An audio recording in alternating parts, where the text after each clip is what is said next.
Salutations d'amour et de paix, ravi de reprendre contact avec vous pour cette deuxième partie de notre sujet, le cynisme, les cyniques. Au nom de la loi, les désirs dionysiaques seront refoulés en faveur des valeurs apolliniennes, avec Socrate bien sûr. L'idéal, point d'interrogation.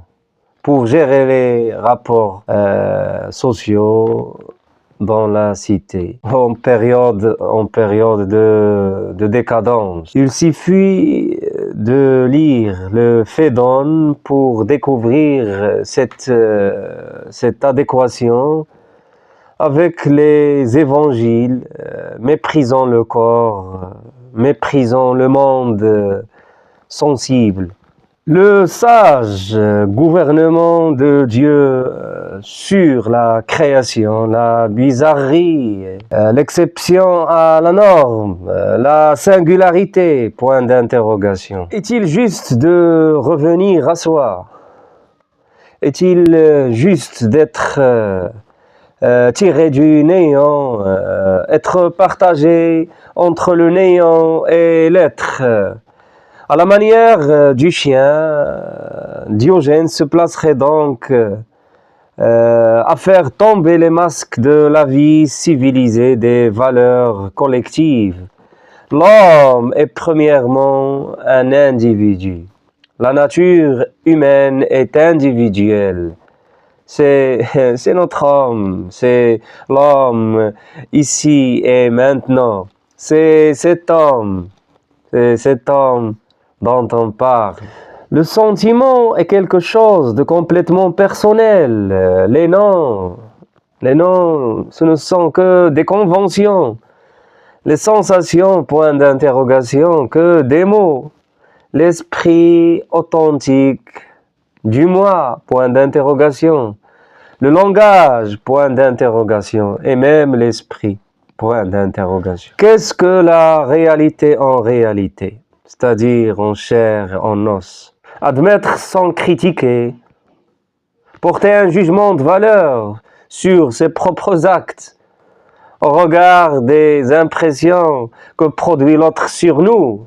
Comment avoir conscience de vivre? Quel est le sens de notre propre existence? Toute idée universelle est à exclure. Les grandes choses exige, d'après Nietzsche, que nous n'aboyions pas, que l'on s'en taise ou qu'on en parle avec grandeur, c'est-à-dire avec cynisme et innocence. Une telle vision est le produit de la vision destructive des valeurs, les valeurs qui ont asservi l'humanité, le bien suprême, la beauté parfaite, la vérité absolue. Une vision que Nietzsche avait exprimée dans sa critique du nihilisme occidental, ce nihilisme qui partage l'homme entre le monde en soi, auquel nous attachons de l'importance de la valeur, et le monde que nous vivons, que nous sommes. Et donc, soit supprimer la vénération et l'adoration de l'au-delà, ou se tuer, s'anéantir l'essence du nihilisme. En ce sens, les valeurs transcendantes deviennent l'objet de suspicion. Établir donc son estime de soi sur des jugements moraux, point d'interrogation. Les objets vus d'un point déterminé prennent un aspect particulier. Comment devenir ses propres lois? Comment devient-il ses propres lois? Tant qu'il y aura une soumission aveugle aux circonstances existentielles, il n'y aura absolument aucun lien entre la vertu et le monde réel. rendre le membre semblable au reste de la communauté, subjectiver l'individu. On voit donc Nietzsche problématiser l'instinct grégaire. Serais-je un élément supplémentaire parmi le troupeau?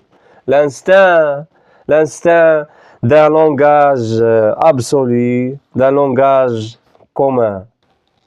En ce sens, Nietzsche avait raison en affirmant que l'histoire qu'il raconte est l'histoire du XXe et du XXIe siècle, les siècles à venir, la montée du nihilisme, les sociétés contemporaines, consommatrices, les sociétés d'abondance, les sociétés de consommation reposent sur un principe spécifique.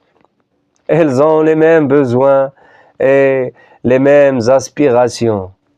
Dans ce climat qui regorge d'illusions, de prêtres, de charlatans et d'esclaves, le dominateur détermine ce qui est humain et toujours l'instinct de troupeau déguisé en égalité de droit et de devoir, en égalité devant la loi, est le plus fort.